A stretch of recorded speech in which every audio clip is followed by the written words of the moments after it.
श्रेया बादल।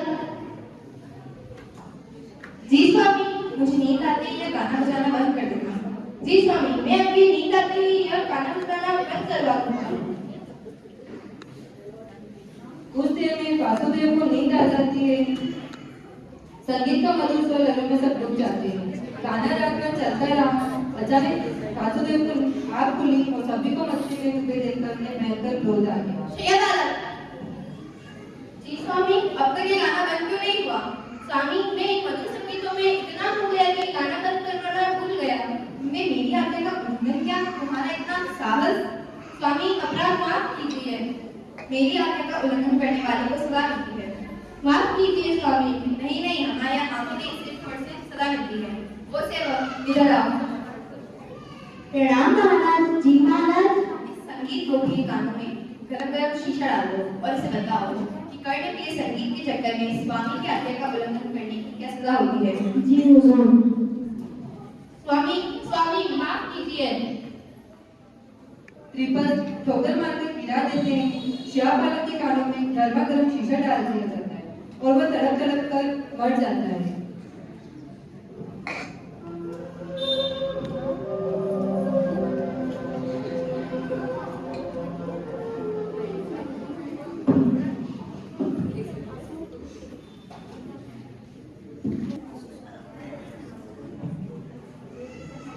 अरे यहाँ कितनी घटना है। अनंत धूप, अनंत प्यास, अनंत सर्दी, अनंत गर्मी। पहनने को कपड़े भी नहीं है, खाने को अन्न का एक दाना भी नहीं है, पीने को पानी की एक बूंद भी नहीं है। इतना दर्द अब सहन नहीं हो रहा, पर कहीं जा भी नहीं सकता, आत्महत्या भी नहीं कर सकता।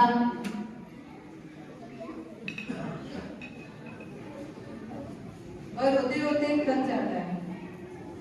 21वां भाव।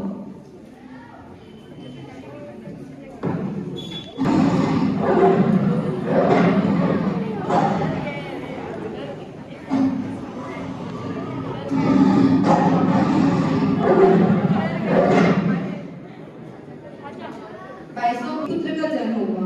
वो 6 खंड पर विजय करके चक्रवर्ती सम्राट बने।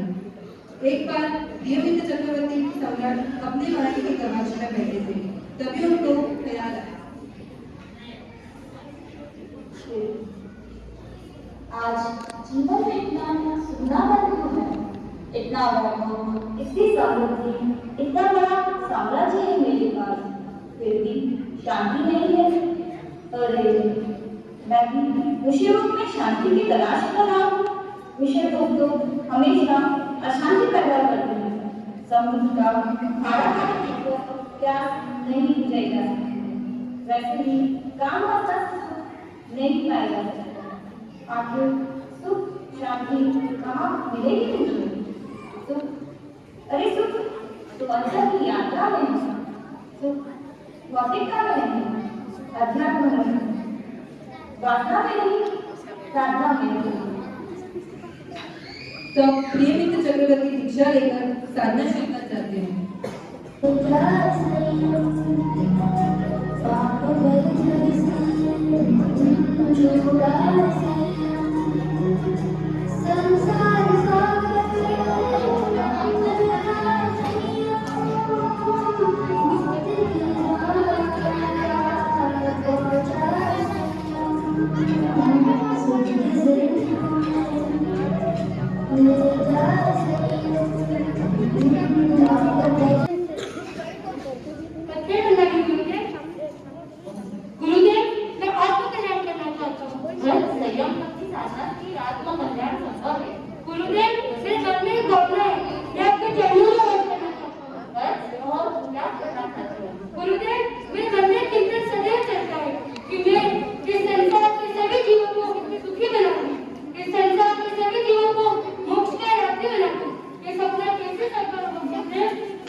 आराधना करनी होगी, कठोर साधना करनी होगी, तभी तुम्हारा सपना साकार हो जाएगा। गुरुदेव आपकी कृपा बरसती रहेगी तो ये सपना जरूर सच होगा। नंदन मुनि गुरुजनों में अपना मस्तक रख देते हैं। तब गुरु वास्तव से अपना हाथ नंदन मुनि के मस्तक पर रख देते हैं। तत्पश्चात नंदन मुनि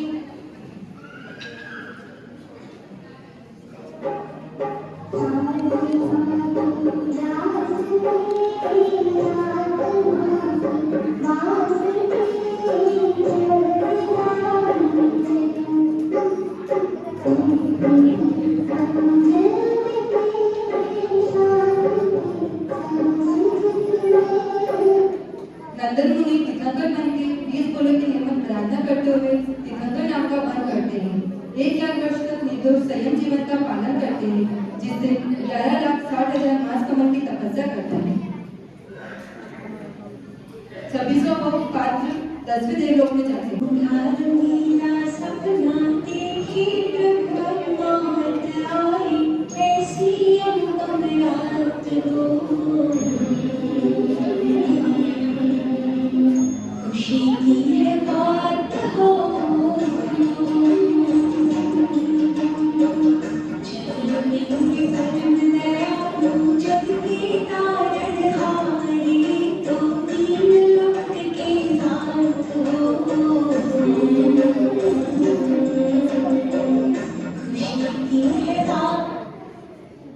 अरे अरे ये क्या हो रहा है? मेरी आंखों की ओर कौन आ रहे हैं? गर्द, ऋषभ, सीर, पुष्पमाला इतने शुभ मंगलकारी मेरे मुख में प्रवेश कर रहे हैं। कृष्णा अचानक जाग जाती है। प्रभु का स्मरण करके धीरे धीरे चलकर सिद्धार्थ राजा की कक्ष में जाकर जगाती है।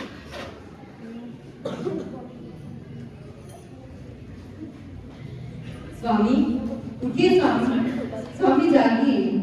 सिद्धार्थ राजा जाग जाते हैं और कृष्णा को सम्मान पूर्वक भद्रासन पर बिठाते हैं। महादेवी, आज अर्धरात्रि में कैसे आना हुआ, जरा बताइए। स्वामी आज जब मैं अपनी शैया पर सो रही थी तब मैंने 14 माह स्वप्न देखे और मैं जाग उठी। बस यही बताने आई हूँ। स्वामी इन 14 माह स्वप्नों का कोई कल्याणकारी फल मिलेगा क्या? महादेवी, धन्य हो गई हो, धन्य हो गई है तुम्हारी को। तुमने ऐसे उदार व कल्याणकारी स्वप्न देखे हैं। तुम ऐसे पुत्र को जन्म दोगी जो चक्रवर्ती सम्राट व तीर्थंकर परमात्मा होंगे। स्वामी आपने शुभ फल बताकर मेरा मन प्रसन्न कर दिया। कृष्णा खुश होकर अपने कक्ष में लौट आई।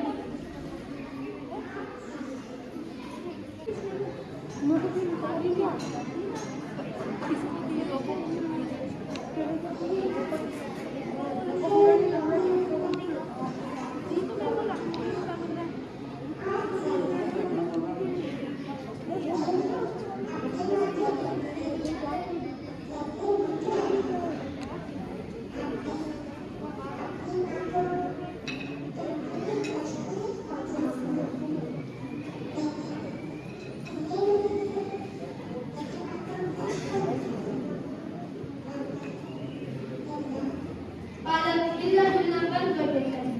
अरे अरे ये क्या हो रहा है? इतना बड़ा हादसा! अरे प्रियव्रता दासी दौड़ कर आती है। स्वामी, आप क्यों रो रही हैं? ऐसे समय में आपको बिल्कुल रोना नहीं चाहिए। बालक पर बुरा प्रभाव पड़ता है। प्रियव्रता कैसे रोकूं अपने आप को रोने से? पहले मेरा बालक एकदम स्वस्थ था, हलन चलन भी कर रहा था।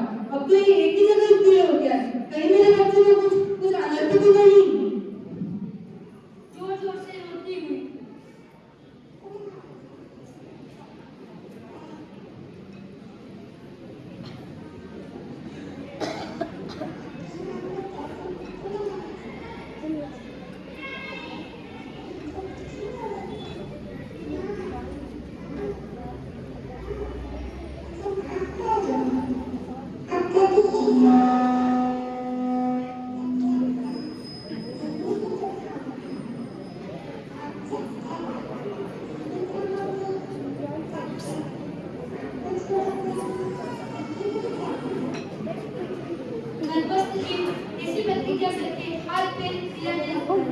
प्रियव्रता देखो मेरा बालक एकदम स्वस्थ है। अब तो ये हलन चलन भी कर रहा है। प्रसन्नता से झूम उठती है कृष्णा और प्रियव्रता।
मैं आज अपने पुत्र का नामकरण करना चाहता हूँ, इसलिए आप सभी को आमंत्रित किया है।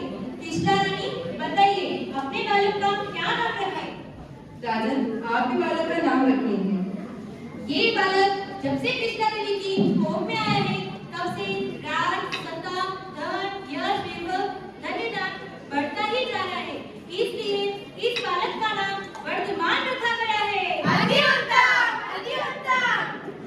राजन, किताब नाम है। आज से सभी इस बालक को वर्तमान नाम से ही पुकारेंगे। सभी हर्ष से नाचने लगते हैं।